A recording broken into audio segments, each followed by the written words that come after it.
ಮುಂದೆ ಬರುವ ಎಲ್ಲ ವಿಡಿಯೋಗಳನ್ನು ಮೊದಲು ನೋಡೋದಕ್ಕೆ ಏಕಲವ್ಯ ಚಾನಲ್ನ ಸಬ್ಸ್ಕ್ರೈಬ್ ಮಾಡಿ, ಅದರ ಪಕ್ಕ ಬರುವಂಥ ಬೆಲ್ ಐಕನ್ ಆನ್ ಮಾಡಿಕೊಂಡು ನೋಟಿಫಿಕೇಷನ್ನ ಆಲ್ ಅಂತ ಸೆಲೆಕ್ಟ್ ಮಾಡಿ. ಮೊಟ್ಟ ಮೊದಲನೇದಾಗಿ ಅನುಪಾತ ಮತ್ತು ಸಮಾನುಪಾತಗಳ ಬಗ್ಗೆ ನಾವು ಇವತ್ತು ತಿಳ್ಕೊಳ್ಳೋಣ. ಅದಕ್ಕೆ ಸಂಬಂಧಪಟ್ಟ ಪ್ರಶ್ನೋತ್ತರಗಳನ್ನ ನೋಡ್ತಾ ಹೋಗೋಣ. ಮೊದಲನೇ ಪ್ರಶ್ನೆ ಈ ಥರ ಇದೆ. ಮೊದಲನೇದಾಗಿ ಅನುಪಾತ ಮತ್ತು ಸಮಾನುಪಾತ ಅಂದ್ರೆ ಏನು ಅಂತ ನೋಡೋದಾದ್ರೆ, ಅನುಪಾತ ಅಂದ್ರೆ ಒಂದೇ ರೀತಿಯ ಎರಡು ಪರಿಮಾಣಗಳನ್ನು ಹೋಲಿಸಿ ಅವುಗಳ ಸಂಬಂಧವನ್ನ ಒಂದು ಭಾಗಲಬ್ಧ ರೂಪದಲ್ಲಿ ಬರೆದ್ರೆ ಅದನ್ನ ಅನುಪಾತ ಅಥವಾ ಪ್ರಮಾಣ ಅಂತ ಕರಿತೀವಿ. ಇನ್ನು ಸಮಾನುಪಾತ ಅಂದ್ರೆ ಒಂದು ಅನುಪಾತದಲ್ಲಿನ ಆದಿ ಮತ್ತು ಅಂತ್ಯ ಪದಗಳ ಗುಣಲಬ್ಧವು ಮಧ್ಯಪದಗಳ ಗುಣಲಬ್ಧಕ್ಕೆ ಸಮನಾಗಿರಬೇಕು. ಉದಾಹರಣೆಗೆ ನೋಡಿ, A:B ಅನುಪಾತಗಳ ಲೆಕ್ಕವನ್ನು ನೀವು ನೋಡಿರ್ತೀರ. ಇವೆರಡು ಆದಿ ಮತ್ತು ಅಂತ್ಯ ಪದಗಳು, ಇವೆರಡು ಮಧ್ಯಪದಗಳು. ಸಮಾನುಪಾತ ಆಗ್ಬೇಕಾದ್ರೆ ಒಂದು ಅನುಪಾತದಲ್ಲಿರ್ತಕ್ಕಂಥ ಆದಿ ಮತ್ತು ಅಂತ್ಯ ಪದಗಳ ಗುಣಲಬ್ಧ ಅಂದ್ರೆ A ಮತ್ತು D ಈ ಗುಣಲಬ್ಧ ಮಧ್ಯಪದಗಳ ಗುಣಲಬ್ಧಕ್ಕೆ ಸಮನಾಗಿರ್ಬೇಕು, B ಮತ್ತು C ಗೆ ಸಮನಾಗಿರ್ಬೇಕು. ಇಂಥ ಒಂದು ಸಂದರ್ಭವನ್ನ ನಾವು ಸಮಾನುಪಾತ ಅಂತ ಕರಿತೀವಿ. ಬರ್ತಕ್ಕಂಥ ಸಾಮಾನ್ಯ ಎಲ್ಲ ಅನುಪಾತದ ಸಮಸ್ಯೆಗಳು ಈ ರೀತಿಯಾಗಿ ಬಗೆಹರಿತವೆ. ಮೊದಲನೇ ಸಮಸ್ಯೆಯನ್ನು ನಾವು ಬಗೆಹರಿಸೋದಾದ್ರೆ x:3 15:5 ನಮಗೆ ಗೊತ್ತಿರೋ ಹಾಗೆ ಆದಿ ಮತ್ತು ಅಂತ್ಯಪದಗಳ ಗುಣಲಬ್ಧ ಮಧ್ಯಪದಗಳ ಗುಣಲಬ್ಧಕ್ಕೆ ಸಮನಾಗಿರ್ತದೆ. 5x = 3 × 15, x = 3 × 15 / 5, 5 × 5 3 3 9. ಆಯ್ಕೆ 2 ಸರಿಯಾದಂಥ ಉತ್ತರ. ಮುಂದಿನ ಪ್ರಶ್ನೆ, ನೇರ ಅನುಪಾತ ಮತ್ತು ವಿಲೋಮಾನುಪಾತ ಹಾಗೂ ಸಂಯುಕ್ತ ಅನುಪಾತ ಅಂತ ಅನುಪಾತಗಳಲ್ಲಿ ನಮಗೆ 3 ವಿಧಗಳು ಸಿಗ್ತವೆ. ನೇರ ಅನುಪಾತ, ಅದಕ್ಕೆ ಸಂಬಂಧಪಟ್ಟ ಪ್ರಶ್ನೆನ ನಾನು ಇವಾಗ ನಿಮಗೆ ತೋರಿಸ್ಕೊಡ್ತಾ ಇದ್ದೀನಿ. ನೇರ ಅನುಪಾತ ಅಂದ್ರೆ ಯಾವುದೇ ಎರಡು ಪರಿಮಾಣಗಳಿರ್ತವೆ. ಉದಾಹರಣೆಗೆ ಇಲ್ಲಿ ನೋಡಿ, ಕೂಲಿ ಮಾಡುವ 6 ಜನರ ಗುಂಪೊಂದು ದಿನಕ್ಕೆ 150 ರೂಪಾಯಿಯನ್ನು ಸಂಪಾದನೆ ಮಾಡಿದರೆ 20 ಜನರ ಗುಂಪು ಒಂದು ದಿನದಲ್ಲಿ ಎಷ್ಟು ಸಂಪಾದನೆಯನ್ನು ಮಾಡುತ್ತದೆ? 4 ಆಯ್ಕೆಗಳು ಈ ತರ ಇದೆ. ಇದು ನೇರ ಅನುಪಾತದ ಸಮಸ್ಯೆ ಹೇಗಾಗುತ್ತೆ? ನೇರ ಅನುಪಾತ ಅಂದ್ರೆ ಎರಡು ಪರಿಮಾಣಗಳು ಒಂದಕ್ಕೊಂದು ಅವಲಂಬನೆ ಆಗಿರ್ತದೆ. ಒಂದು ಪರಿಮಾಣ ಹೆಚ್ಚಾದಂಗೆ ಮತ್ತೊಂದು ಪರಿಮಾಣನೂ ಹೆಚ್ಚಾಗುತ್ತೆ. ಎರಡು ಪರಿಮಾಣಗಳು ಈ ಸಮಸ್ಯೆಯಲ್ಲಿ ಯಾವುದು? 6 ಜನರು ಅನ್ನೋದು ಒಂದು ಪರಿಮಾಣ, ಸಂಪಾದನೆ ಮಾಡ್ತಿರೋದು ಮತ್ತೊಂದು ಪರಿಮಾಣ. ಎರಡು ಒಂದನ್ನೊಂದು ಸಂಬಂಧವನ್ನು ಹೊಂದಿವೆ, ಒಂದಕ್ಕೊಂದು ಸಂಬಂಧವನ್ನು ಹೊಂದಿವೆ. ಒಂದು ಹೆಚ್ಚಾದಂತೆ ಮತ್ತೊಂದು ಹೆಚ್ಚಾಗುತ್ತೆ. ಈಗ 6 ಜನರು ಕೆಲಸ ಮಾಡ್ತಿದ್ದಾರೆ, 150 ರೂಪಾಯಿ ಸಿಗ್ತಾ ಇದೆ ಸಂಪಾದನೆ ಅಂದ್ರೆ 20 ಜನರ ತಗೊಬಂಡ್ರೆ ಸಂಪಾದನೆ ಹೆಚ್ಚಾಗಬೇಕು. ಅದೇ ರೀತಿ 6 ಜನರು ಕೆಲಸ ಮಾಡ್ತಿದ್ದಾರೆ, 150 ರೂಪಾಯಿ ಸಿಗ್ತಾ ಇದೆ ಅಂದ್ರೆ 4 ಜನರು ತಂದಾಗ ಸಂಪಾದನೆಯನ್ನು ಕೂಡ ಕಡಿಮೆ ಆಗುತ್ತೆ. ಹೀಗೆ ಒಂದು ಪರಿಮಾಣ ಹೆಚ್ಚಾದಾಗೆ ಮತ್ತೊಂದು ಪರಿಮಾಣ ಹೆಚ್ಚಾದ್ರೆ ಅಥವಾ ಒಂದು ಪರಿಮಾಣ ಕಡಿಮೆ ಆದಂಗೆ ಮತ್ತೊಂದು ಪರಿಮಾಣ ಕಡಿಮೆ ಆದ್ರೆ ಅದನ್ನ ನೇರ ಅನುಪಾತ ಅಂತ ಕರಿತೀವಿ. ನೇರ ಅನುಪಾತಕ್ಕೆ ನಾವು ಸಾಮಾನ್ಯವಾಗಿ ಸಮಾನುಪಾತಕ್ಕೆ ಬಳಸ್ತಕ್ಕಂತಹ ಫಾರ್ಮುಲಾವನ್ನು ಬಳಸ್ತೀವಿ. ಈ ರೀತಿಯಾಗಿ ಇರ್ತದೆ, AD = BC ಅಂತ ಕರಿತೀವಿ. ಅಂದ್ರೆ ಆದಿ ಮತ್ತು ಅಂತ್ಯಪದಗಳ ಗುಣಲಬ್ಧ ಮಧ್ಯಪದಗಳ ಗುಣಲಬ್ಧಕ್ಕೆ ಸಮನಾಗಿರ್ತದೆ. ಇದು ನೇರ ಅನುಪಾತ. ವಿಲೋಮಾನುಪಾತಕ್ಕೆ ನಾನು ಮುಂದೆ ಎಕ್ಸಾಂಪಲ್ ಕೊಟ್ಟು ಹೇಳ್ತೀನಿ. ಅದರಲ್ಲಿ ಒಂದು ಸಣ್ಣ ಚೇಂಜಸ್ ಇರುತ್ತೆ. ಸೊ ಒಂದು ಪರಿಮಾಣ ಹೆಚ್ಚಾದಂಗೆ ಮತ್ತೊಂದು ಪರಿಮಾಣ ಹೆಚ್ಚಾದ್ರೆ ಅಥವಾ ಒಂದು ಪರಿಮಾಣ ಕಡಿಮೆ ಆದಂಗೆ ಮತ್ತೊಂದು ಪರಿಮಾಣ ಕಡಿಮೆ ಆದ್ರೆ ಅದನ್ನ ನೇರ ಅನುಪಾತ ಅಂತ ಕರಿತೀವಿ. ಈ ಸಮಸ್ಯೆಯನ್ನು ಬಗೆಹರಿಸಬೇಕಾದ್ರೆ ತುಂಬಾ ಟೆಕ್ನಿಕಲ್ ಆಗಿ ಹೋಗೋದೇನು ಬೇಡ. ಕೂಲಿ ಮಾಡುವ 6 ಜನರ ಗುಂಪು ಸಂಪಾದನೆ ಮಾಡೋದು ಒಂದು ದಿನಕ್ಕೆ 150 ರೂಪಾಯಿ. 20 ಜನರ ಗುಂಪು ಎಷ್ಟು ಸಂಪಾದನೆ ಮಾಡುತ್ತೆ ಅಂತ ನಮಗೆ ಬೇಕು ಅಷ್ಟೇ. ಇದು A, B, C, D. ಈ ಕ್ವಶನ್ ಮಾರ್ಕ್ನ X ಅಂತ ತಗೊಳ್ಳಿ. ನಮಗೆಲ್ಲ ಗೊತ್ತಿರೋ ಹಾಗೆ A:B, C:D ಅಂತ ನಮಗೆ ಗೊತ್ತು. ನಾವು ಉತ್ತರವನ್ನು ಬರಿಬೇಕಾದ್ರೆ AD = BC ಅಂತ ಬರಿತೀವಿ. ಸೊ ಇಲ್ಲಿ A 6 × D X question mark X ಅಂತ ಕನ್ಸಿಡರ್ ಮಾಡ್ತೀನಿ ಕ್ವಶನ್ ಮಾರ್ಕ್ನ ನಾನು. B ಅಂದ್ರೆ 150 ಮತ್ತೆ D ಅಂದ್ರೆ 20. ಸೊ 6 × 12 3 ಉಳ್ಕೊತು 25. 25 × 20 500 ಬರ್ತದೆ. ಆಪ್ಷನ್ ಬಿ ಸರಿಯಾದಂಥ ಉತ್ತರ. ಇದನ್ನ ಈ ರೀತಿ ಇದ್ದೇ ಇನ್ನೊಂದು ವಿಧಾನದಲ್ಲೂ ಕೂಡ ಮಾಡ್ಬೋದು. ನೀವು ಇಲ್ಲೇ ಗಮನಿಸೋದ್ಕೊಂಡ್ರೆ 6 ಜನಕ್ಕೆ ದಿನಕ್ಕೆ 150 ರೂಪಾಯಿ ಸಿಗ್ತಾ ಇದೆ, 20 ಜನಕ್ಕೆ ಎಷ್ಟು ಸಿಗುತ್ತೆ ಅಂತ ಪ್ರಶ್ನೆ. ಇಂಥ ಸಣ್ಣ ಪ್ರಶ್ನೆ ಬಂದಾಗ ಬೇಕಾದ್ರೆ ಸಾಲ್ವ್ ಮಾಡ್ಬೋದು. ಉಳಿದಿರುವಂಥ ಪ್ರಶ್ನೆಗಳನ್ನ ಅನುಪಾತದ ರೀತಿಯಲ್ಲಿ ಮಾಡ್ಕೊಂಡು ಹೋಗ್ಬೇಕಾಗತ್ತೆ. ನೋಡಿ, 6 ಜನಕ್ಕೆ 150 ರೂಪಾಯಿ ಸಿಗೋದಾದ್ರೆ ಒಬ್ಬರಿಗೆ ಎಷ್ಟು ಅಂತ ನೋಡ್ಕೊಳ್ಳಿ. ಒಬ್ಬರಿಗೆ ಎಷ್ಟು ಅಂತ ಕಂಡುಹಿಡಿಯೋದಕ್ಕೆ 150 ಡಿವೈಡೆಡ್ ಬೈ 6. ಸೊ 6 ಒಂದ್ಲಿ 6 ಎರಡ್ಲಿ 12, 3 30, 6 ಐದ್ಲಿ. ಒಬ್ಬರಿಗೆ 25 ರೂಪಾಯಿ ಸಿಗ್ತಾ ಇದೆ ಅಂದ್ರೆ 10 ಜನಕ್ಕೆ 250 ರೂಪಾಯಿ ಸಿಗುತ್ತೆ, ಇನ್ನು 10 ಜನಕ್ಕೆ 250 ರೂಪಾಯಿ ಸಿಗುತ್ತೆ. ಸೊ ಇಬ್ಬರಿಂದ 20 ಜನಕ್ಕೆ 500 ರೂಪಾಯಿ ಸಿಗುತ್ತೆ. ಈ ರೀತಿಯಾಗಿ ನೀವು ಈ ಸಮಸ್ಯೆಯನ್ನ ಸಾಲ್ವ್ ಮಾಡ್ಬೋದು. ಅನುಪಾತದ ಆಧಾರದಲ್ಲೇ ಮಾಡಬೇಕು ಅಂತೇನಿಲ್ಲ. ಅನುಪಾತ ಆಧಾರದಲ್ಲಿ ಮಾಡೋದು ಟೆಕ್ನಿಕಲಿ ನಾವು ಫಾರ್ಮುಲಾಗಳು ತಿಳ್ಕೊಂಡಿದ್ದಾಗ ಮಾಡ್ತೀವಿ. ಇಂಥ ಸಣ್ಣ ಸಮಸ್ಯೆಗಳಿದ್ದಾಗ ಈ ರೀತಿಯಾಗಿ ಸಾಲ್ವ್ ಮಾಡ್ಬೋದು. ಈಗ 6 ಜನಕ್ಕೆ 150 ರೂಪಾಯಿ ಸಿಗುತ್ತೆ ಅಂದರೆ ಒಬ್ಬರಿಗೆ ಎಷ್ಟು ಅಂತ ಕಂಡುಹಿಡ್ಕೊಂಡ್ರೆ 20 ಜನ ಅಂತ ಹೇಳಿದ್ದಾರೆ, ಒಬ್ಬರಿಗೆ 25 ರೂಪಾಯಿ ಸಿಗೋದಾದ್ರೆ 10 ಜನಕ್ಕೆ 250 ರೂಪಾಯಿ ಸಿಗುತ್ತೆ, 20 ಜನಕ್ಕೆ 500 ರೂಪಾಯಿ ಸಿಗುತ್ತೆ. ಕೆಲವೊಂದು ಅಂಕಿಅಂಶಗಳು ಹೆಚ್ಚಾಗಿದ್ದಾಗ ಅನುಪಾತದಲ್ಲೇ ನೀವು ಈ ಸಮಸ್ಯೆಯನ್ನು ಸಾಲ್ವ್ ಮಾಡಬೇಕಾಗುತ್ತೆ. ಸೊ ಇದು ನೇರ ಅನುಪಾತ ಹೇಗಾಯಿತು ಅಂದರೆ 6 ಜನಕ್ಕೆ 150 ರೂಪಾಯಿ ಸಿಗ್ತಾ ಇದೆ, 20 ಜನಕ್ಕೆ 500 ರೂಪಾಯಿ ಸಿಗ್ತಾ ಇದೆ. ನೀವು ಇಲ್ಲಿ ನೋಡಿ, ಎರಡು ಒಂದಕ್ಕೊಂದು ಸಂಬಂಧ ಇದೆ. ಒಂದು ಪರಿಮಾಣ ಹೆಚ್ಚಾದಂಗೆ 6ರಿಂದ 20ಕ್ಕೆ ಹೆಚ್ಚಾಯಿತು, 150 ರೂಪಾಯಿಂದ 500 ರೂಪಾಯಿಗೆ ಹೆಚ್ಚಾಯಿತು. ಸೊ ಇದು ನೇರ ಅನುಪಾತದ ಸಮಸ್ಯೆ. ಮುಂದಿನ ಸಮಸ್ಯೆ ನೋಡೋಣ. ಇದು ಕೂಡ ನೇರ ಅನುಪಾತಕ್ಕೆ ಸಂಬಂಧಪಟ್ಟಂತಹ ಒಂದು ಸಮಸ್ಯೆ ಆಗಿದೆ. 12 ಜನರು 1 ಗಂಟೆಯಲ್ಲಿ 660 ಲೀಟರ್ ನೀರನ್ನು ಸಂಗ್ರಹ ಮಾಡುತ್ತಾರೆ. ಹಾಗಾದರೆ 8 ಜನರು 1 ಗಂಟೆಯಲ್ಲಿ ಎಷ್ಟು ನೀರನ್ನು ಸಂಗ್ರಹ ಮಾಡುತ್ತಾರೆ? ಆಯ್ಕೆಗಳು ಈ ಥರ ಇದೆ. ಸೇಮ್ ಕಳೆದ ಪ್ರಾಬ್ಲಮ್ ಹೇಗೆ ಮಾಡಿದ್ರೆ ಅದೇ ರೀತಿ. 12 ಜನ 660 ಲೀಟರ್. ಸೊ ಒಂದೇ ದಿನ ಇರೋದ್ರಿಂದ ಏನೂ ಚೇಂಜಸ್ ಇಲ್ಲ. 12 ಜನ 660 ಲೀಟರ್ ನೀರನ್ನು ಸಂಗ್ರಹ ಮಾಡ್ತಾರೆ. ಇಲ್ಲಿ ಕಡಿಮೆ ಆಗಿದೆ ನೋಡಿ, 8 ಜನ ಎಷ್ಟು ಸಂಗ್ರಹ ಮಾಡ್ತಾರೆ ಒಂದು ದಿನದಲ್ಲಿ? ಸೊ ಇಲ್ಲಿ ದಿನ ಬದಲಾಗಿಲ್ಲ, ಒಂದೇ ದಿನ ಇರೋದ್ರಿಂದ ನಾವು ಈ ರೀತಿ ಸಮಸ್ಯೆಗಳನ್ನ ನೇರ ಅನುಪಾತದಲ್ಲಿ ಸಾಲ್ವ್ ಮಾಡ್ಬೋದು. 12 ಜನ ಒಂದು ದಿನದಲ್ಲಿ 660 ಲೀಟರ್ ನೀರನ್ನ ಶೇಖರಣೆ ಮಾಡಿದ್ರೆ 8 ಜನ ಹೇಗೆ ಶೇಖರಣೆ ಮಾಡ್ತಾರೆ? ಕಳೆದ ಸಮಸ್ಯೆ ರೀತಿಯೇ ಇದು ಎ, ಬಿ, ಸಿ, ಟಿ ನೇರ ಅನುಪಾತದಲ್ಲಿರೋದ್ರಿಂದ AD is equal to BC. ಅಂದರೆ 12x is equal to question ಮಾರ್ಕನ್ನು ಎಕ್ಸ್ ಅಂತ ತಗೋತೀನಿ, ಅನ್ನೋನ್ ಎಕ್ಸ್ ಆಗಿರಲಿ ಅಂತ ತಗೊಳ್ಳಿ ನೀವು. 660 into 8. So x is equal to 660 into 8 divided by 12. 4 ಎರಡ್ಲಿ 4 ಮೂರ್ಲಿ, ಸೊ 3 ಎರಡ್ಲಿ ಎಕ್ಸ್ ಇಸ್ ಈಕ್ವಲ್ ಟು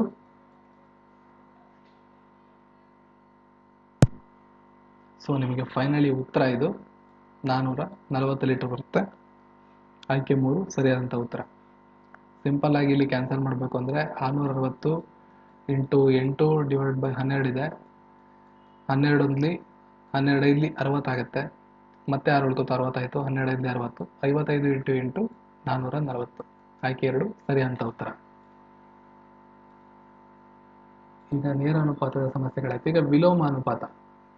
ವಿಲೋಮ ಅನುಪಾತ ಅಂದರೆ ನೇರ ಅನುಪಾತ ಅಂದರೆ 2 ಪರಿಮಾಣಗಳಿರ್ತದೆ. ಒಂದು ಪರಿಮಾಣ ಹೆಚ್ಚಾದಂಗೆ ಮತ್ತೊಂದು ಪರಿಮಾಣನೂ ಕೂಡ ಹೆಚ್ಚಾಗುತ್ತೆ, ಅಥವಾ ಒಂದು ಪರಿಮಾಣ ಕಡಿಮೆ ಆದಂಗೆ ಮತ್ತೊಂದು ಪರಿಮಾಣನೂ ಕಡಿಮೆ ಆಗುತ್ತೆ. ಆದರೆ ವಿಲೋಮ ಅನುಪಾತದಲ್ಲಿ ಒಂದು ಪರಿಮಾಣ ಹೆಚ್ಚಾದಂಗೆ ಮತ್ತೊಂದು ಪರಿಮಾಣ ಕಡಿಮೆ ಆಗುತ್ತೆ. ಈಗ 4 ಜನರು 40 ದಿನದಲ್ಲಿ ಒಂದು ಕೆಲಸವನ್ನು ಮಾಡ್ತಾರೆ ಅಂತ ಹೇಳಿದರೆ 16 ಜನರು ಅದೇ ಕೆಲಸವನ್ನು ಎಷ್ಟು ದಿನದಲ್ಲಿ ಮಾಡ್ತಾರೆ ಅಂತ ನೋಡಿದರೆ ಈ ದಿನಾಂಕ ಇರ್ತದಲ್ಲ, ಇದು ಕಡಿಮೆ ಆಗುತ್ತೆ, ಹೆಚ್ಚಾಗೋದಿಲ್ಲ. ನೇರ ಅನುಪಾತಕ್ಕೂ ವಿಲೋಮ ಅನುಪಾತಕ್ಕೂ ಇರೋ ವ್ಯತ್ಯಾಸ ಇಷ್ಟೇ.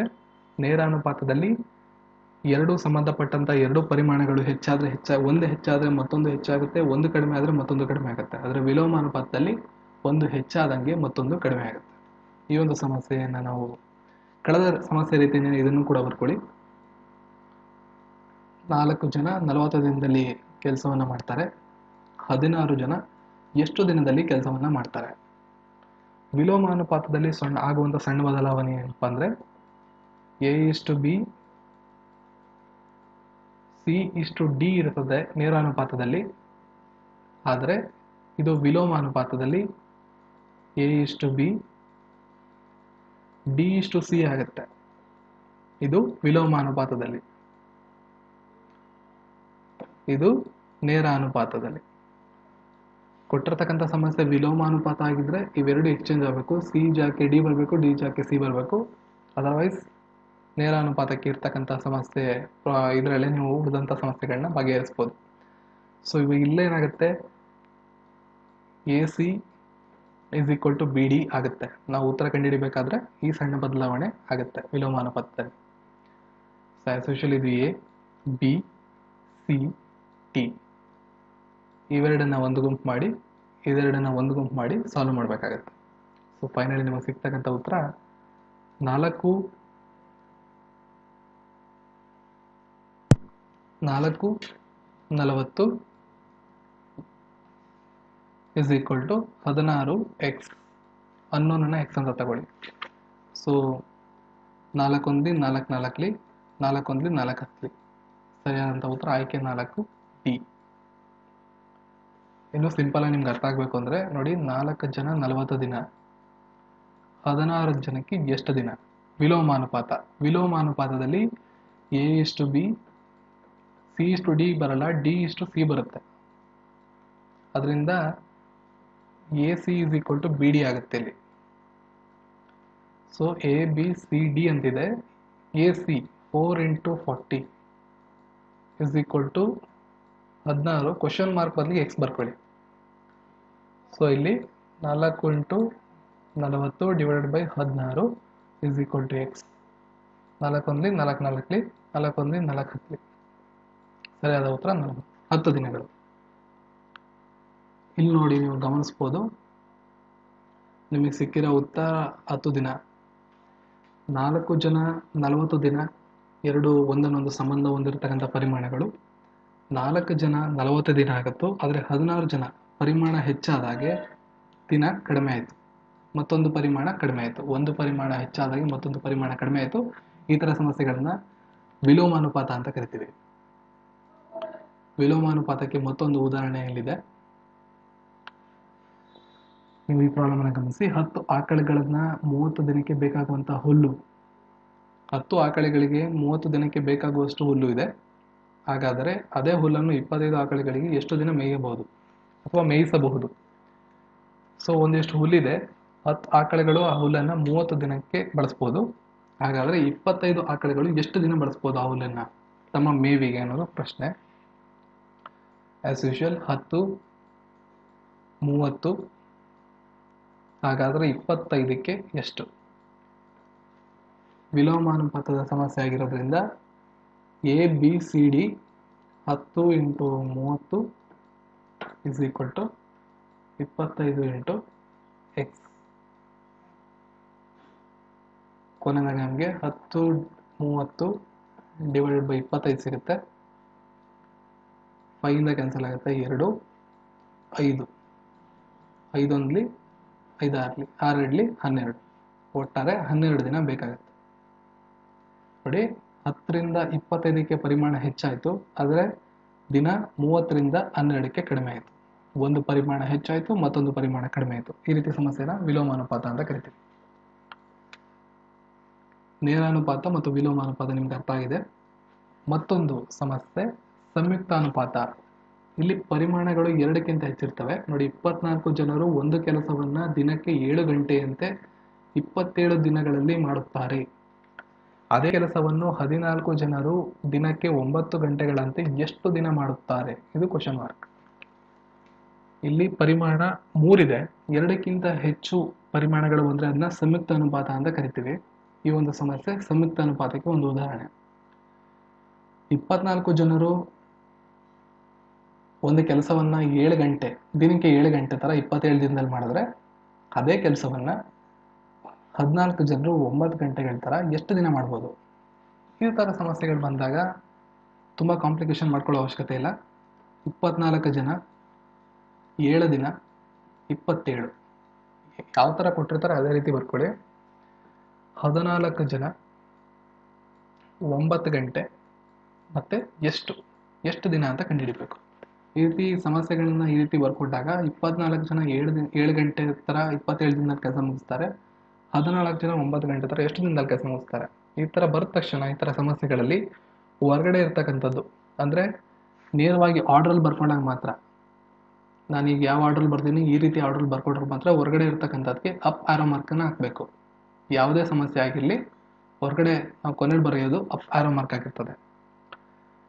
ಇವೆರಡಕ್ಕೆ ನೇರ ಅನುಪಾತನೋ ಅಥವಾ ವಿಲೋಮ ಅನುಪಾತನೋ ಅಂತ ತಿಳ್ಕೊಂಡಿರ್ಬೇಕಾಗತ್ತೆ. ಅದನ್ನು ಗುರುತಿಸೋದಕ್ಕೆ ಒಂದು ಟ್ರಿಕ್ ಇದೆ. ಆ ಟ್ರಿಕ್ ಏನಪ್ಪ ಅಂದರೆ, ಕೊಟ್ಟಿರ್ತಕ್ಕಂಥ ಪ್ರಶ್ನೆಯಲ್ಲಿ ಜನರನ್ನ ಹಣದ ಜೊತೆ ಜನ ಮತ್ತು ಹಣವನ್ನು ಹೋಲಿಕೆ ಮಾಡಿದರೆ ಅಥವಾ ದಿನ ಮತ್ತು ಹಣವನ್ನು ಹೋಲಿಕೆ ಮಾಡಿದರೆ ಮಾತ್ರ ಅದು ನೇರ ಅನುಪಾತ ಆಗುತ್ತೆ, ಇಲ್ಲದಿದ್ದರೆ ವಿಲೋಮ ಅನುಪಾತ ಆಗುತ್ತೆ. ನೇರ ಅನುಪಾತ ಆಯಿತು ಅಂದರೆ ಡೌನ್ವರ್ಡ್ ಆರೋ ಮಾರ್ಕನ್ನು ಹಾಕಬೇಕು, ಇಲ್ಲ ಅಂದರೆ ಅಪ್ವರ್ಡ್ ಆರೋ ಮಾರ್ಕನ್ನು ಹಾಕಬೇಕು. ಸೊ ಈ ಮೊದಲನೇ ಅಪ್ವರ್ಡ್ ಆರೋ ಮಾರ್ಕ್ ಯಾವುದೇ ಪ್ರಾಬ್ಲಮ್ ಆದರೂ ಕಾಮನ್, ಯಾವುದೇ ಪ್ರಾಬ್ಲಮ್ ನಿಮ್ಗೆ ಕೊಟ್ಟಿರಲಿ ಈ ರೀತಿಯಾಗಿ ಆರ್ಡ್ರಲ್ಲಿ ಬರ್ಕೊಂಡಾಗ ಇದನ್ನು ಕಾಮನ್ ಆಗಿ ಹಾಕೋಬೇಕು. ಈ ಒಳಗಡೆ ಆರೋ ಮಾರ್ಕನ್ನು ಚೂಸ್ ಮಾಡಬೇಕಾದ್ರೆ ಜನ ಮತ್ತು ಹಣ ಸಂಬಂಧವನ್ನು 2 ಪರಿಮಾಣಗಳಿರ್ತಾವಲ್ಲ, ಇಲ್ಲಿ 3 ಪರಿಮಾಣಗಳಿರ್ತಾವಲ್ಲ, ಈ ಪರಿಮಾಣಗಳಲ್ಲಿ ಜನ ಮತ್ತು ಹಣ ಅಥವಾ ದಿನ ಮತ್ತು ಹಣವನ್ನು ಹೋಲಿಕೆ ಮಾಡಿದರೆ ಅದು ನೇರ ಅನುಪಾತ ಆಗುತ್ತೆ. ನೇರ ಅನುಪಾತ ಆದರೆ ಡೌನ್ವರ್ಡ್ ಆರೋ ಮಾರ್ಕನ್ನು ಯೂಸ್ ಮಾಡಬೇಕು, ಇಲ್ಲ ಅಂದರೆ ಅಪ್ವರ್ಡ್ ಆರೋ ಮಾರ್ಕನ್ನು ಯೂಸ್ ಮಾಡಬೇಕು. ಇಲ್ಲಿ ಜನ ಇದೆ ಬಟ್ ಹಣಕ್ಕೆ ಎಲ್ಲೂ ಹೋಲಿಕೆ ಮಾಡಿಲ್ಲ, ಇಲ್ಲಿ ಸಮಯವನ್ನು ಹೋಲಿಕೆ ಮಾಡಲಾಗಿದೆ, ಅದರಿಂದ ಇದು ಕೂಡ ಅಪ್ವರ್ಡ್ ಆರೋ ಮಾರ್ಕು. ಇಲ್ಲೂ ಅಷ್ಟೇ ಜನ ಮತ್ತು ದಿನಗಳನ್ನು ಹೋಲಿಕೆ ಮಾಡಲಾಗಿದೆ, ಇದು ಕೂಡ ಅಪ್ವರ್ಡ್ ಆರೋ ಮಾರ್ಕ್. ಒಂದು ವೇಳೆ ಇಲ್ಲಿ ಹಣ ಅಂತಿರೋದ್ರಿಂದ ಮುಂದಿನ ಸಮಸ್ಯೆಯಲ್ಲಿ ನಾನು ಅದನ್ನು ತಿಳಿಸ್ಕೊಡ್ತೀನಿ. ಜನರನ್ನ ಹಣದ ಜೊತೆ ಹೋಲಿಕೆ ಮಾಡಿದ್ರೆ ಅಥವಾ ದಿನವನ್ನು ಹಣದ ಜೊತೆ ಹೋಲಿಕೆ ಮಾಡಿದ್ರೆ ಡೌನ್ವರ್ಡ್ ಆರೋ ಮಾರ್ಕ್ ನೇರ ಅನುಪಾತವನ್ನು ಬಳಸಬೇಕು, ಇಲ್ಲ ಅಂದರೆ ಅಪ್ವರ್ಡ್ ಆರೋ ಮಾರ್ಕ್ ಅಷ್ಟೇ. ಸೊ ಆರೋ ಮಾರ್ಕ್ ಅಪ್ವರ್ಡ್ ಯಾವ್ಯಾವ ಕಡೆ ಇರ್ತದೆ ಅವೆಲ್ಲ ಒಂದು ಗುಂಪಾಗುತ್ತೆ, ಉಳಿದಿದ್ದೆಲ್ಲ ಒಂದು ಗುಂಪಾಗುತ್ತೆ. ಉದಾಹರಣೆಗೆ ಈ ಸಮಸ್ಯೆಯಲ್ಲಿ 24 × 7 × 2 27 ಆ್ಯಕ್ಚುಲಿ 14 × 9 ಇಂಟು ಕ್ವಶನ್ ಮಾರ್ಕ್ನ ಎಕ್ಸ್ ಅಂತ ತಗೊಳ್ಳಿ, ಇಷ್ಟು ಆಯಿತು. ಸೊ ಸಿಂಪ್ಲಿ ಕ್ಯಾನ್ಸಲ್ ಮಾಡಿ, 7 1 7 2 9 1 9 3. ಸೊ 24 ಮತ್ತು 3 ಉಳ್ಕೊಂಡಿದೆ, 2 1 12 12 ಕ್ಯಾನ್ಸಲ್ ಆಯಿತು, 12 3 36, ಒಟ್ಟಾರೆ 36 ದಿನ ಬೇಕಾಗುತ್ತೆ. ಸೊ 24 ಜನರು ಒಂದು ಕೆಲಸವನ್ನು ದಿನಕ್ಕೆ 7 ಗಂಟೆ ಥರ 27 ದಿನಗಳನ್ನು ಮಾಡಿದ್ರೆ ಅದೇ ಕೆಲಸವನ್ನು 14 ಜನರು 9 ಗಂಟೆಯಲ್ಲಿ ದಿನಕ್ಕೆ 9 ಗಂಟೆ ಥರ 36 ದಿನ ತಗೊಳ್ತಾರೆ. ಈ ಸಮಸ್ಯೆ ನಿಮಗೆ ಅರ್ಥ ಆಗಿಲ್ಲ ಅಂದರೆ ಮತ್ತೊಂದು ಸಲ ಫಾಸ್ಟಾಗಿ ಹೇಳ್ತೀನಿ ನೋಡಿ.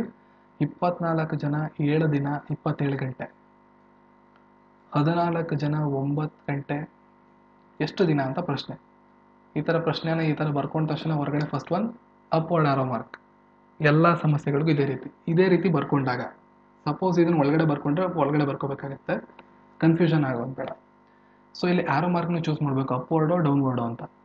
ಅಪ್ವರ್ಡ್ ಆದರೆ ಸಾಮಾನ್ಯವಾಗಿ ಅಪ್ವರ್ಡ್ ಇರ್ತದೆ. ಡೌನ್ವರ್ಡ್ ಯಾವಾಗ ಆಗುತ್ತೆ ಅಂದರೆ ಕೊಟ್ಟಿರ್ತಕ್ಕಂಥ ಸಮಸ್ಯೆಯಲ್ಲಿ ಜನಗಳ ಜೊತೆ ಹಣವನ್ನು ಹೋಲಿಕೆ ಮಾಡಿದ್ರೆ ಅಥವಾ ದಿನಗಳ ಜೊತೆ ಹಣವನ್ನು ಹೋಲಿಕೆ ಮಾಡಿದ್ರೆ ಡೌನ್ವರ್ಡ್ ಆಗುತ್ತೆ. ಅಂದರೆ ಜನಗಳ ಜೊತೆ ಹಣವನ್ನು ಅಥವಾ ದಿನಗಳ ಜೊತೆ ಹಣವನ್ನು ಹೋಲಿಕೆ ಮಾಡಿದ್ರೆ ಅದು ನೇರ ಅನುಪಾತ ಆಗುತ್ತೆ, ಹಾಗಾಗಿ ಅದನ್ನು ಡೌನ್ವರ್ಡ್ ಹಾಕಬೇಕು, ಇಲ್ಲ ಅಂದರೆ ಅಪ್ವರ್ಡ್.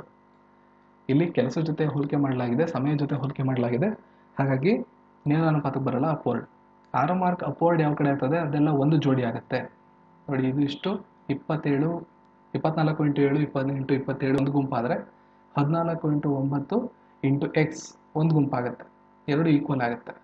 ಸಿಂಪ್ಲಿಫೈ ಮಾಡಿದ್ರೆ ನಿಮಗೆ ಉತ್ತರ ಸಿಗುತ್ತೆ. ಮತ್ತೊಂದು ಸಮಸ್ಯೆ ಸಂಯುಕ್ತ ಅನುಪಾತಕ್ಕೆ ಸಂಬಂಧಪಟ್ಟಿದ್ದು. 10 ಜನ ವಿದ್ಯಾರ್ಥಿಗಳು 18 ದಿನದಲ್ಲಿ ನೋಡಿ ಹಣದ ವಿಚಾರ ಇಲ್ಲಿ ಬಂತು, 9,000 ಸಂಪಾದನೆ ಮಾಡ್ತಾರೆ. 15 ಜನ 24 ದಿನದಲ್ಲಿ ಎಷ್ಟು ಸಂಪಾದನೆ ಮಾಡ್ತಾರೆ? ಸೊ ಮೊದಲನೇದಾಗಿ 10 ಜನ 18 ದಿನದಲ್ಲಿ 9,000 ರೂಪಾಯಿನ ಸಂಪಾದನೆ ಮಾಡ್ತಾರೆ.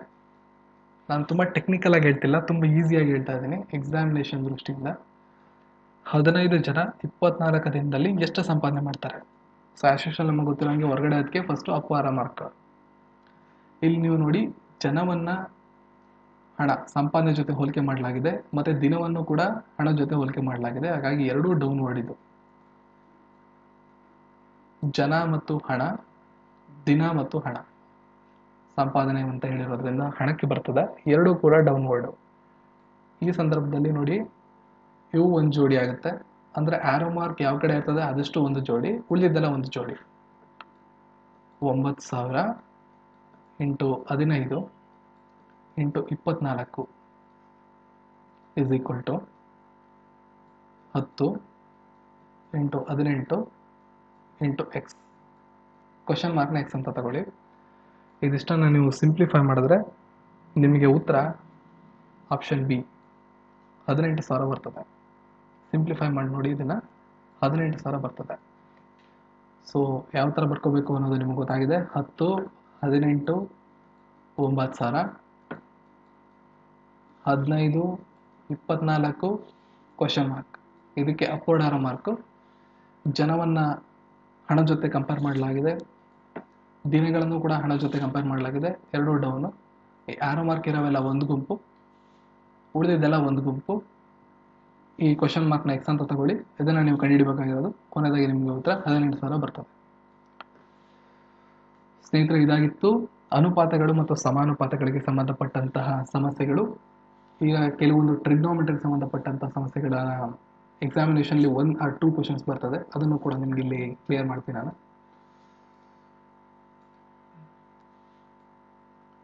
ಟ್ರಿಗ್ನೋಮೆಟ್ರಿಗೆ ಸಂಬಂಧಪಟ್ಟಂಥ ಪ್ರಶ್ನೆಗಳು ಹಿಂದಿನ ಕ್ವಶನ್ ಪೇಪರ್ ಬಂದಿರೋ ಒಂದೆರಡು ಕ್ವಶನ್ಸ್ ಅಲ್ಲಿ ತಗೊಂಡಿದ್ದೀನಿ. Cot theta is equal to 1/√3 ಆದರೆ 1 - cos square theta divide by 1 + cos square theta ಇದರ ಬೆಲೆ ಏನು? ಆಪ್ಷನ್ಸ್ ಈ ಥರ ಇದೆ. ಮತ್ತೊಂದು ಸಮಸ್ಯೆ 8 tan x is equal to 15 ಆದರೆ sin x - cos x ಇದರ ಬೆಲೆ ಏನು? ಆಪ್ಷನ್ಸ್ ಈ ಥರ ಇದೆ. ಸೊ ನಾನು ಇವೆರಡನ್ನು ಎರಡೆರಡು ಬೇರೆ ಬೇರೆ ಮೆಥಡಲ್ಲಿ ಕ್ವಶನ್ಸ್ ಕೇಳಿದ್ದಾರೆ. ಅವೆರಡನ್ನು ನಾನು ಕ್ಲಿಯರ್ ಮಾಡ್ತೀನಿ. ಮೊದಲನೇದಾಗಿ ನಿಮಗೆ sin ಥೀಟಾ ಕಾಸ್ ಥೀಟಾ ಏನು ಎತ್ತ ಅನ್ನೋದ್ರ ಬಗ್ಗೆ ಒಂದು ಸಣ್ಣ ಮಾಹಿತಿ ಇರಬೇಕು, ಅದನ್ನು ತಿಳಿಸ್ಕೊಡ್ತೀನಿ. ಹಾಗೆ ಬೆಲೆಗಳು ಏನೇನು, 1/√3 ಈ ಟೇಬಲ್ ಯಾವ ಥರ ಬರ್ಕೊಡೋದು ಅದ್ರ ಬಗ್ಗೆ ಒಂಚೂರು ತಿಳಿಸ್ಕೊಡ್ತೀನಿ. ಸೊ ಮೊದಲನೇದಾಗಿ ಈ ಸಮಸ್ಯೆನ ಸಾಲ್ವ್ ಮಾಡೋದಕ್ಕೂ ಮುಂಚೆ ನಾವು ಒಂದು ಟ್ರಯಾಂಗಲನ್ನು ಹಾಕೊಳ್ಳೋಣ. ಟ್ರಯಾಂಗಲನ್ನು ಎ ಬಿ ಸಿ ಅಂತ ಕರಿತೀನಿ.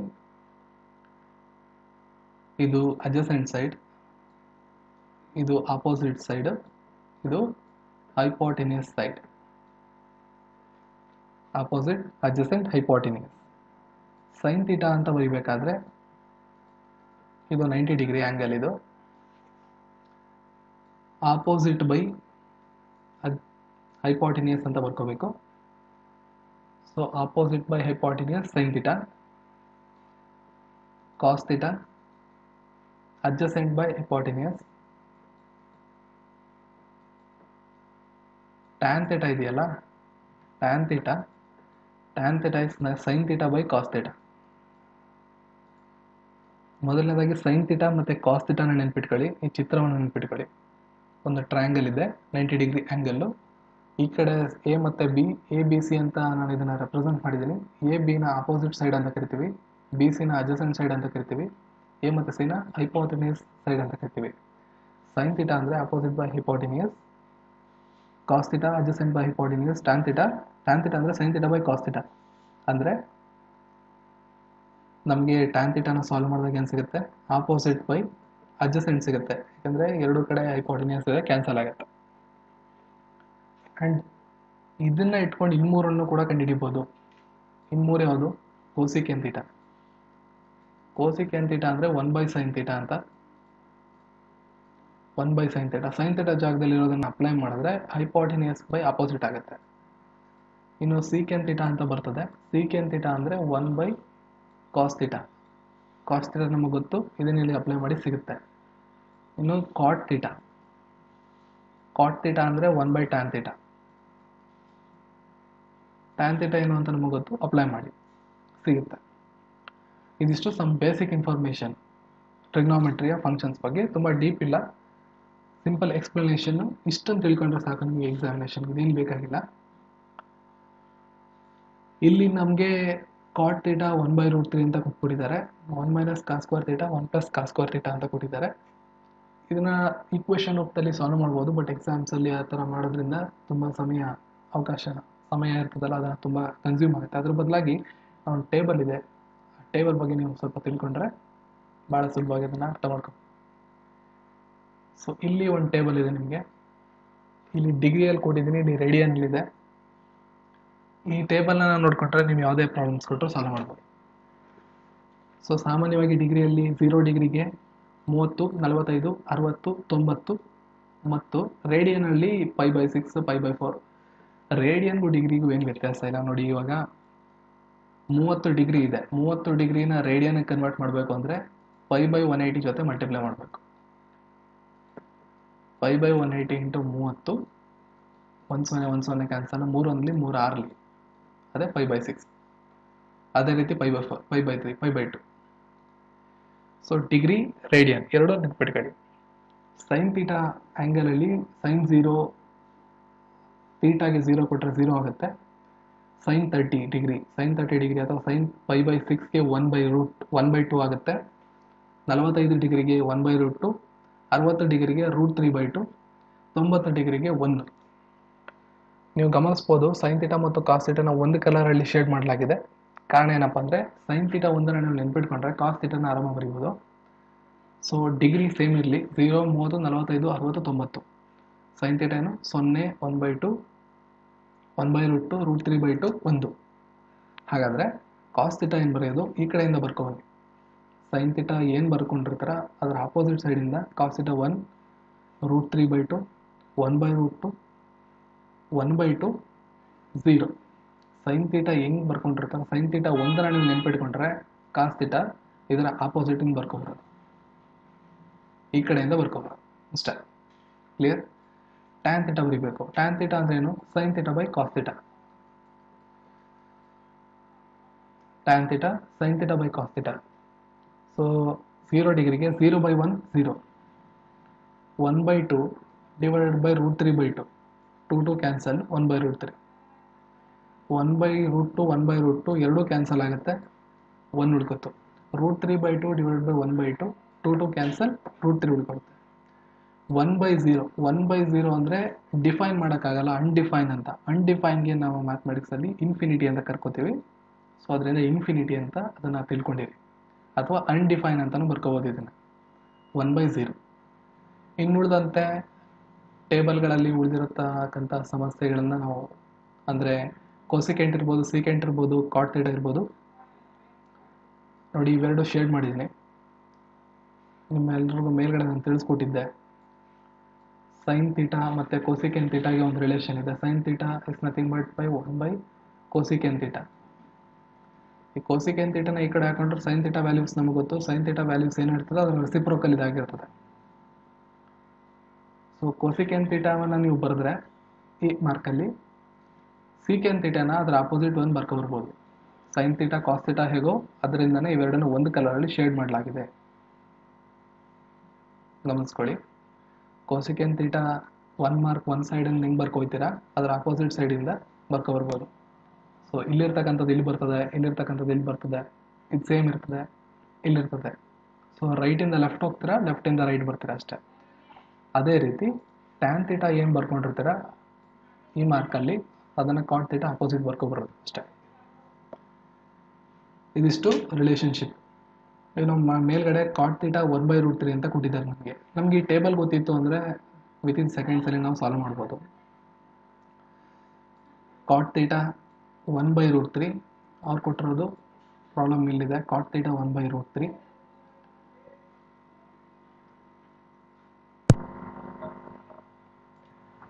ನಮಗೆಲ್ಲ ಗೊತ್ತಿರೋ ಹಾಗೆ ಕಾಟ್ ಥೀಟಾ 1/√3. ನಮಗೆ ಈ ಟೇಬಲ್ ಗೊತ್ತಿತ್ತು ಅಂದರೆ ಅಡ್ವಾಂಟೇಜ್ ಏನಂದರೆ ಕಾಟ್ ಥೀಟಾ 1/√3 ಆದರೆ ಟ್ಯಾನ್ ಥೀಟಾ √3 ಅಂತ ಗೊತ್ತಾಗುತ್ತೆ. ಟ್ಯಾನ್ ಥೀಟಾ √3 ಆದರೆ tan theta is sine theta by cos theta. So cos theta value ಏನಾಗುತ್ತೆ ಇಲ್ಲಿ 1/2 ಅನ್ನೋದು ಗೊತ್ತಾಗುತ್ತೆ. ಆ್ಯಸ್ ಕ್ವಿಕ್ ಆ್ಯಸ್ ಪಾಸಿಬಲ್ ಈ ಥರ ಗೊತ್ತಾದ ತಕ್ಷಣ ನಾವು ಮೇಲ್ಗಡೆ ಪ್ರಾಬ್ಲಮನ್ನು ಸುಲಭವಾಗಿ ಸಾಲ್ವ್ ಮಾಡ್ಬೋದು. ಈಕ್ವೇಷನ್ಸ್ ಮಾಡಿಕೊಂಡು ಲೆಂತ್ ಮಾಡ್ಕೊಳ್ಳೋದಕ್ಕಿಂತ 1 minus cos square theta. Cos theta value ಇಲ್ಲಿ ಏನಾಗುತ್ತೆ, ಕಾಸ್ ಥೀಟಾ 1/√3 ಅಂತ ಹೇಳಿದರೆ 5/6 ಬರ್ತದೆ ನಮಗೆ. ಇಲ್ಲೂ ಕೂಡ 5/6 ವ್ಯಾಲ್ಯೂ ಹಾಕೊಳ್ಳಿ, 1/2 ಹೋಲ್ ಸ್ಕ್ವೇರ್.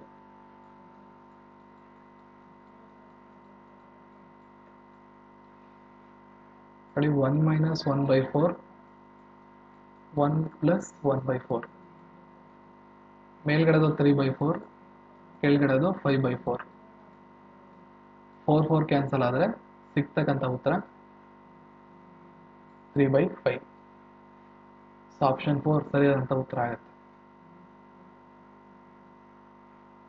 ಯಾವ ರೀತಿ ಸಾಲ್ವ್ ಮಾಡಿದ್ವಿ ಅನ್ನೋದು ನಿಮಗೆ ಗೊತ್ತಾಗಿರುತ್ತೆ. ಟೇಬಲನ್ನು ನೀವು ಈಸಿಯಾಗಿ ಕಲ್ತ್ಕೊಂಡ್ರೆ ಯಾವುದೇ ರೀತಿ ಲೆಕ್ಕವನ್ನು ಅವ್ರು ಕೊಟ್ಟರು ನೀವು ಮಾಡ್ಬೋದು. ಕಾಟ್ ಥೀಟಾ 1/√3 ಅಂದರೆ 5/6 ಬರ್ತದೆ ಅನ್ನೋದು ನಿಮಗೆ ಟೇಬಲ್ ನೋಡೋದ್ರಿಂದ ಗೊತ್ತಾಗುತ್ತೆ. ಕಾಟ್ ಥೀಟಾ √3 1/√3 ಆದರೆ ಟ್ಯಾನ್ ಥೀಟಾ √3 ಆಗುತ್ತೆ. ಟ್ಯಾನ್ ಥೀಟಾ √3 ಬರಬೇಕು ಅಂದರೆ tan theta sine theta by cos theta ಆಗುತ್ತೆ. ಸೊ √3 ಬರೋದಂದರೆ ಸೈನ್ 5/6 ಎಷ್ಟು ಅಂತ ಬರ್ಕೊಳ್ಳಿ, ಕಾಸ್ 5/6 ಎಷ್ಟು, ಸೈನ್ 5/6 ಕಾಸ್ 5/6 ಎಷ್ಟು ಬರುತ್ತೆ ಅಂತ ಗೊತ್ತಾದರೆ ಕಾಸ್ ಥೀಟಾ ವ್ಯಾಲ್ಯೂಗೆ ಸಬ್ಸ್ಟಿಟ್ಯೂಟ್ ಮಾಡಿ 1/2 ಬರುತ್ತೆ. 1/2 whole square 1/2 whole square simplify ಮಾಡಿದ್ರೆ 3/4 5/4 4 ಕ್ಯಾನ್ಸಲ್ ಆಗುತ್ತೆ, 3/5 ಉಳ್ಕೊಳುತ್ತೆ. ಇದು ಒಂದು ಈಸಿಯೆಸ್ಟ್ ಮೆಥಡ್. ಅದಕ್ಕೆ ನಿಮಗೆ ಕೆಳಗಡೆ ನಾನು ಆ ಒಂದು ಬಾಕ್ಸನ್ನು ಬರೆದು ಡೀಟೇಲ್ ಆಗಿ ತೋರಿಸಿದೆ, ಸೊ ದಟ್ ನಿಮ್ಗೆ ಈಸಿಯಾಗಿ ಅರ್ಥ ಆಗಲಿ. ಆ ಬಾಕ್ಸನ್ನು ಸ್ವಲ್ಪ ಪ್ರಾಕ್ಟೀಸ್ ಮಾಡ್ಕೊಂಡ್ರೆ ಸೈನ್ ಥೀಟಾ ಒಂದನ್ನು ಕಲ್ತ್ಕೊಂಡು ಉಳಿದಂಥ ರಿಲೇಷನ್ಶಿಪ್ನ ನೋಡ್ಕೊಂಡ್ರೆ ನೀವು ಆರಾಮಾಗಿ ಸಾಲ್ವ್ ಮಾಡ್ಬೋದು. ಟ್ರಿಗ್ನೋಮೆಟ್ರಿ ಪ್ರಾಬ್ಲಮ್ ಅಲ್ಲಿ ನಾನು ಮೊದಲೇ ಬಾಕ್ಸ್ ಬರೆದು ತೋರಿಸಿದ್ದೆ. ಆ ರೀತಿಯಾದಂಥ ಒಂದು ಸಮಸ್ಯೆ ಇದು. 8 tan x = 15 sin x minus cos x ಬೆಲೆ ಏನು ಅಂತ ಕೇಳಿದ್ದಾರೆ. ನೋಡಿ, ಇಲ್ಲಿ tan x = 15/8 ಆಗುತ್ತೆ. ನಮಗೆ ಗೊತ್ತಿರೋ ಹಂಗೆ tan x ಅಂದರೆ sin x by cos x. sin x by cos x = 15/8. But ಇದೇನು ಅಷ್ಟು ಉಪಯೋಗ ಆಗಲಿಲ್ಲ ನಮಗೆ, ಅಥವಾ ಅಷ್ಟೊಂದೇನು ಉಪಯೋಗ ಆಗಲಿಲ್ಲ. ಬದಲಾಗಿ ನಾವು ಏನು ಮಾಡ್ಬೋದು, ಒಂದು ಟೇಬಲ್ ಟ್ರಯಾಂಗಲ್ನ ಡ್ರಾ ಮಾಡೋಣ. 90 ಡಿಗ್ರಿ ಎ ಬಿ ಸಿ. ನಮ್ಮೆಲ್ರಿಗೂ ಗೊತ್ತು ಟ್ಯಾನ್ ಥೀಟಾ ಅಂದರೆ ಇದು ಹೈಪೋಟೆನ್ಯೂಸ್, ಇದು ಅಪೋಸಿಟ್, ಇದು adjacent. So tan theta is nothing but opposite by adjacent. Pythagoras theorem ಪ್ರಕಾರ ಈ ಹೈಪೋಟೆನ್ಯೂಸ್ ಲೆಂತು ಇವೆರಡರ ಸ್ಕ್ವೇರ್ನ ಲೆಂತ್ಗೆ, ಸ್ಕ್ವೇರ್ ಮತ್ತು ಆ್ಯಡ್ನ ಲೆಂತ್ಗೆ, ಅಡಿಷನ್ ಲೆಂತ್ಗೆ ಈಕ್ವಲ್ ಆಗುತ್ತೆ. AC² = AB² ಪ್ಲಸ್ BC² ಆಗುತ್ತೆ. AC² ಏನು ಅಂತ ನನಗೆ ಗೊತ್ತಿಲ್ಲ, ಅದನ್ನು ಹಂಗೆ ಬರ್ಕೋತೀನಿ.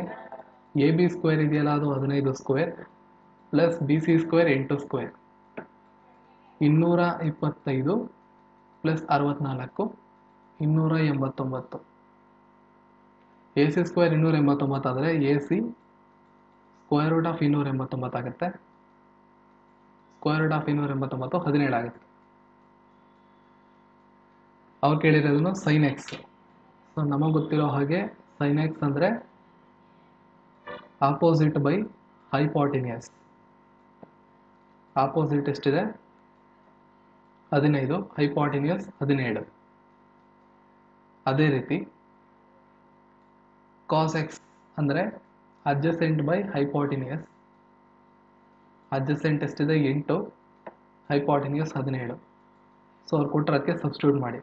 ಸೈನ್ ಎಕ್ಸ್ ಅಂದರೆ 15/17 ಮೈನಸ್ 8/17. LCM ಸೇಮ್ ಇರೋದ್ರಿಂದ ಡೈರೆಕ್ಟ್ ಸಬ್ಸ್ಟ್ರಾಕ್ಟ್ ಮಾಡ್ಬೋದು. 15 8 ಆದರೆ 7, 7/17. ಆಪ್ಷನ್ 3 ಸರಿಯಾದಂಥ ಉತ್ತರ. ಸ್ನೇಹಿತರೆ, ಇದಕ್ಕೆ ಸಂಬಂಧಪಟ್ಟಂಗೆ 1 ಅಥವಾ 2 ಪ್ರಶ್ನೆಗಳು ಎಕ್ಸಾಮಿನೇಷನಲ್ಲಿ ಇರ್ತದೆ. ಸಿಂಪಲ್ ಆಗಿ ನೀವು ಈ ಟೇಬಲನ್ನು ಫಾಲೋ ಮಾಡೋ ಮೂಲಕ ಅದನ್ನು ಕಲ್ತ್ಕೋಬೋದು. ಮತ್ತು ಕೆಲವು ಸೈನ್ ಮತ್ತು ಕಾಸ್ ಆ ಒಂದು ರಿಲೇಷನ್ಶಿಪ್ಗಳನ್ನ ನೀವು ತಿಳ್ಕೊಳ್ಳೋ ಮೂಲಕ ಕೂಡ ಈ ಒಂದು ಸಮಸ್ಯೆಗಳನ್ನ ಸುಲಭವಾಗಿ ಬಗೆಹರಿಸ್ಕೋಬೋದು. ನೋಡಿ, ಟೇಬಲ್ನ ನೋಡ್ಕೊಳ್ಳಿ. ಡಿಗ್ರಿಯಲ್ಲಿದೆ ಮೇಲ್ಗಡೆ ಇರೋದು. 0 degree 30 degree 45 degree 60 degree 90 degree. ಡಿಗ್ರಿಯನ್ನು ರೇಡಿಯನ್ ಕನ್ವರ್ಟ್ ಮಾಡಿದ್ರೆ ಯಾವ ಥರ ಇದೆ. ಸೊ ಡಿಗ್ರಿಯನ್ನು ರೇಡಿಯನ್ ಕನ್ವರ್ಟ್ ಮಾಡಬೇಕಾದ್ರೆ 5/180 ಮಲ್ಟಿಪ್ಲೈ ಮಾಡಬೇಕು. ಅದನ್ನು ಇಲ್ಲಿ ಮಾಡಿ ಕೆಳಗಡೆ ಬರೆದಿದ್ದೀನಿ. ಸೈನ್ ಥೀಟಾ ಒಂದನ್ನು ನೀವು ಅರ್ಥ ಮಾಡ್ಕೊಳ್ಳಿ. ಸೈನ್ 0 ಎಷ್ಟು, ಸೈನ್ 30 ಡಿಗ್ರಿ ಎಷ್ಟು, 45 ಡಿಗ್ರಿ ಎಷ್ಟು, 60 ಡಿಗ್ರಿ ಎಷ್ಟು, 90 ಡಿಗ್ರಿ ಎಷ್ಟು ಅಂತ ನೋಡ್ಕೊಂಡ್ರೆ ಕಾಸ್ ಥೀಟಾ ಉಳಿದಿದ್ದನ್ನು ಮಾಡೋದು ತುಂಬ ಸುಲಭ. ಸೈನ್ ಥೀಟಾ ಏನು ಬರ್ಕೊಂಡು ಹೋಗಿರ್ತಾರೆ, ಕಾಸ್ ಥೀಟಾ ಆಪೋಸಿಟ್ ಬರ್ಕೊಬರೋದು. ಇಲ್ಲಿ 0 ಇರೋದು, ಇಲ್ಲಿ 0, 1/2 ಇಲ್ಲಿ ಬರುತ್ತೆ. ಇದು ಸೇಮ್ ಇರ್ತದೆ. √3/2 ಇಲ್ಲಿ ಬರುತ್ತೆ, 1 ಇಲ್ಲಿ ಬರುತ್ತೆ. ಟ್ಯಾನ್ ಥೀಟಾ ಅಂದರೆ sine theta by cos theta. ನೀವು ಇಲ್ಲೇ ಡಿವೈಡ್ ಮಾಡ್ಕೊಳ್ಳಿ. 0/1 0, 1/2 √3/2 1/2 ಈ ರೀತಿಯಾಗಿ ನೀವು ಡಿವೈಡ್ ಮಾಡ್ಕೊಳ್ಳಿ. ಸೊ ಇವೆರಡು ಒಂದು ಕಲರ್ ಶೇಡ್ ಮಾಡಿದ್ದೀನಿ, ಅದರಿಂದಲೇ ಇವೆರಡಕ್ಕೂ ಒಂದು ರಿಲೇಷನ್ಶಿಪ್ ಇದೆ. ಈ ರೀತಿಯಾಗಿ ನೀವು ಟ್ರಿಗ್ನೋಮೆಟ್ರಿಗೆ ಸಂಬಂಧಪಟ್ಟ ಪ್ರಾಬ್ಲಮ್ಸನ್ನು ಸಾಲ್ವ್ ಮಾಡ್ಬೋದು. ಟ್ಯಾನ್ ಮತ್ತು ಕಾಟ್ ಒಂದು ಜೋಡಿ ಆಗುತ್ತೆ, ಕೋಸಿಕೆಂಟ್ ಮತ್ತು ಸೀಕೆಂಟ್ ಒಂದು ಜೋಡಿ ಆಗುತ್ತೆ. ಕೋಸಿಕೆಂಟಲ್ಲಿ ಏನು ಬರ್ಕೊಬರ್ತೀರಾ, ಸೀಕೆಂಟಲ್ಲಿ ಆಪೋಸಿಟ್ಟು. ಟ್ಯಾನಲ್ಲಿ ಏನು ಬರ್ಕೊಂಡು ಹೋಗ್ತೀರಾ, ಕಾಟಲ್ಲಿ ಆಪೋಸಿಟ್. ಈ ಟೇಬಲನ್ನು ನೀವು ನೆನ್ಪಿಟ್ಕೊಂಡ್ರೆ 1 ಅಥವಾ 2 ಮಾರ್ಕ್ಸ್ಗಳು ಕೈ ತಪ್ಪು ಹೋಗೋದನ್ನು ನೀವು ತಡಿಬೋದು. ಸೊ ಇದಾಗಿತ್ತು ಸ್ನೇಹಿತರೆ ಇವತ್ತಿನ ವಿಡಿಯೋ ಸ್ವಲ್ಪ ಲೆಂತಿ ಆಗಿದೆ. 2-3 ಟಾಪಿಕ್ಗಳನ್ನು ತಗೊಂಡಿದ್ರಿಂದ ಲೆಂತಿ ಆಯಿತು. ಸೊ ವಿಡಿಯೋ ಇಷ್ಟ ಆಗಿದ್ರೆ ಲೈಕ್ ಮಾಡಿ, ಶೇರ್ ಮಾಡಿ. ನೀವೇನು ನಮ್ಮ ಚಾನಲ್ನ ಸಬ್ಸ್ಕ್ರೈಬ್ ಆಗಿಲ್ಲ ಅಂದರೆ ಸಬ್ಸ್ಕ್ರೈಬ್ ಆಗಿ. Thank you.